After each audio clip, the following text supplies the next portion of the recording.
देखिए, वो सबसे बड़ी समस्या बीजेपी की ये है कि बीजेपी के जो भी खिलाफ या मोदी के खिलाफ जो भी बोलता है उसको ईडी, और अब एक्चुअली बीजेपी के पास वोट तो है नहीं और ना कोई पार्टी उनके सहयोगी है इनके साथ सिर्फ ईडी है, इनकम टैक्स है और ये सारे डिपार्टमेंट हैं जिससे वो अपनी सरकार या सरकार में रहना चाहते हैं। तो संविधान के हिसाब से तो मैं समझता हूँ ये गलत है, ऐसा होना नहीं चाहिए, लेकिन हो रहा है। इसमें हमारे सुप्रीम कोर्ट को दिलचस्पी रहनी चाहिए और सही निर्णय लेना चाहिए, क्योंकि देश में जब भी कोई सरकार उल्टे सीधे काम करती है तो सुप्रीम कोर्ट का अधिकार बनता है कि वो इसमें इंटरफियर करे और सही रास्ता और सही दिशा लोगों को दिखाए कि काम ऐसे नहीं ऐसे किया जाएगा। बेग साहब, एजेंसियों का इस्तेमाल सरकारें हमेशा पहले से भी करती रही हैं और वही काम मोदी जी भी कर रहे हैं। ठीक है, अभी पत्रकारों ने कुछ आवाज़ें उठाई, उन्होंने बोलना शुरू किया तो उन पर भी जो है रेड हुई, कार्रवाई हुई। तो ये सारी चीज़ें आखिर किस तरफ को ले जा रही हैं? कहीं ना कहीं इसको आप लोकतंत्र खतरे में, वो बारे इस तरह की बातें लोग उठाते हैं, क्या समझ रहे हैं? लोगों का बातें उठाना दुरुस्त है, पहले भी सरकारें रही है, पहले भी ये डिपार्टमेंट है, लेकिन इस्तेमाल जहाँ करना चाहिए उस हिसाब से किया गया है। किसी को डरा के, किसी को धमका के या किसी की इस तरह से सरकारें चलती नहीं है और पब्लिक सब देख रही है। और किसी शायर ने कहा ना, ये पब्लिक है सब जानती है।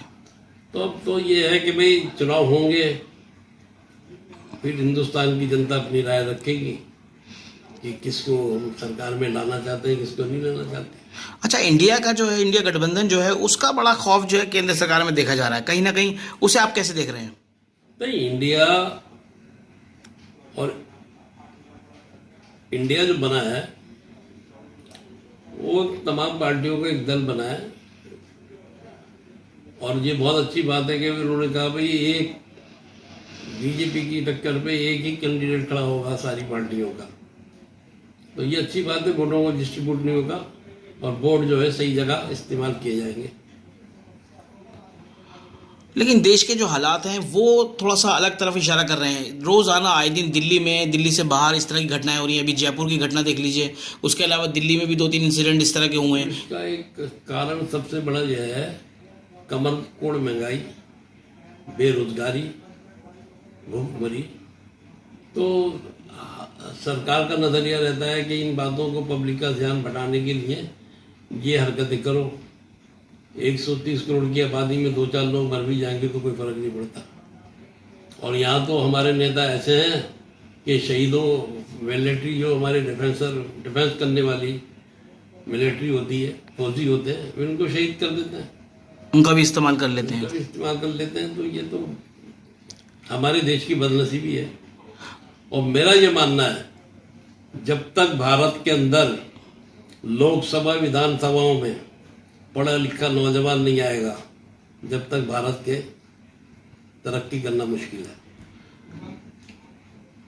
आप एक तरफ पढ़े लिखे नौजवान को जो है पार्लियामेंट में ले जाने की बात कर रहे हैं, वहीं देश के जो प्रधानमंत्री हैं वो मंच से अपनी सभाओं में इस तरह की बातें कर रहे हैं, जो पुरानी घटनाएं हैं उनको सामने रख रहे हैं, जो सांप्रदायिकता को कहीं ना कहीं बढ़ावा दे रही हैं। देखिए, हिंदू मुस्लिम राइट या सिख राइट तो हर दौर में हुए हैं। जहाँ 4 भाई होते हैं आपस में एक दूसरे के क्या सुनी होती है, जब बर्तन होते हैं वहाँ थोड़ी बहुत टकराव भी होता है।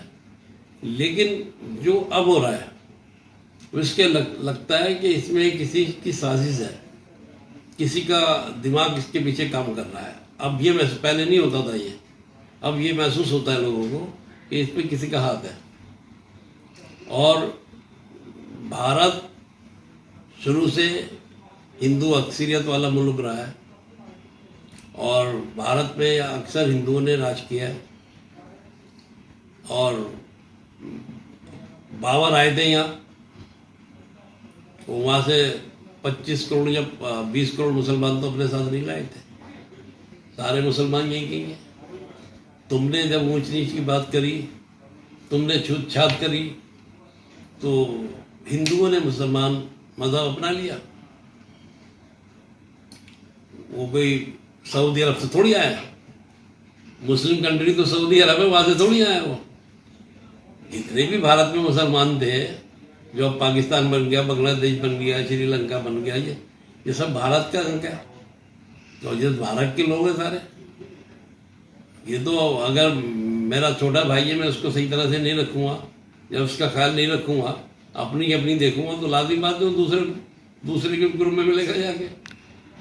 तो बेग साहब, क्या लगता है कि जो 24 का चुनाव है वो क्या वाकई विकास की बातों पे, प्रगति के ऊपर, इन सब चीज़ों पे होगा, या फिर यही वापस दोबारा से इसी एजेंडे पे होगा? नहीं, अब तो महंगाई के विरोध में होगा, विकास के नाम पे होगा, किसान के नाम पर होगा, जवानों के नाम पर होगा। देखिए, हमारे देश, भारत देश जो है ना, वो एक बात से जाना जाता है कि भारत के लोग बहुत मेहनती हैं, 12-12 घंटे काम करते हैं। भारत का किसान बहुत मेहनती है, 24-24 घंटे काम करता है। तो इसलिए भारत को कभी सोने की चिड़िया कहा जाता था। किस लिए कहा जाता था? यहाँ मेहनत कश लोग बहुत हैं, और विश्व दौर के जो नेता थे, राजा थे, रजवाड़े थे, बादशाह थे, वो भी शरीफ थे, ईमानदार थे। वो जनता का पैसा नहीं खाते थे, बल्कि जनता को पैसा देते थे। ये फर्क हो गया। आज का नेता जो है वो अपनी देख रहा है। एक नेता की इतनी सिक्योरिटी लगी हुई है, भाई जब तुम पब्लिक की, मैं पब्लिक का सेवक हूँ, तो मुझे डर किस बात का है? मैं जो लाखों रुपए खर्च करा रहा हूँ, गरीबों के खून पसीने की कमाई बर्बाद कर रहे हैं हम लोग, ये मेरे ख्याल से ठीक नहीं है। अच्छा, बिहार में जातिगत सर्वे जो हुआ है, उसको, जनगणना को आप किस तरह से देखते हैं? क्या है वाकई कुछ इस तरह का, सिर्फ भी चुनावी जो है हथकंडा है? लेकिन जनगणना तो होनी चाहिए, तो हमें पता भी लगना चाहिए भी यहाँ क्या है, यहाँ क्या है, ये तो कर होनी चाहिए। लास्ट चुनाव का सबका एक ही नारा है, हिंदू, मुस्लिम, सिख, ईसाई, जैन, बुद्ध, सबका एक ही नारा है कि अब कैसे हम वोट देंगे?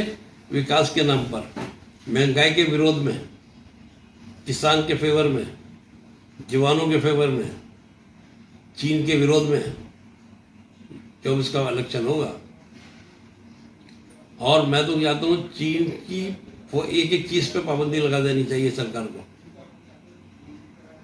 चीन का एक चीज हमें नहीं लेनी चाहिए, क्योंकि हमारे कारखाने बंद हो रहे हैं, हमारी यहाँ बेरोजगारी बढ़ रही है, चंद लोगों को उसका फायदा हो रहा है।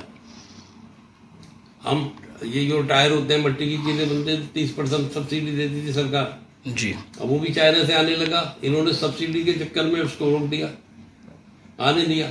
नतीजा ये हुआ कि कारखाने बंद हो गए, हजारों लोग बेरोजगार हो गए, हजारों परिवार जो है रोटी से परेशान है, तरस रहा है रोटियों को। तो ये नीतियां सही नहीं है।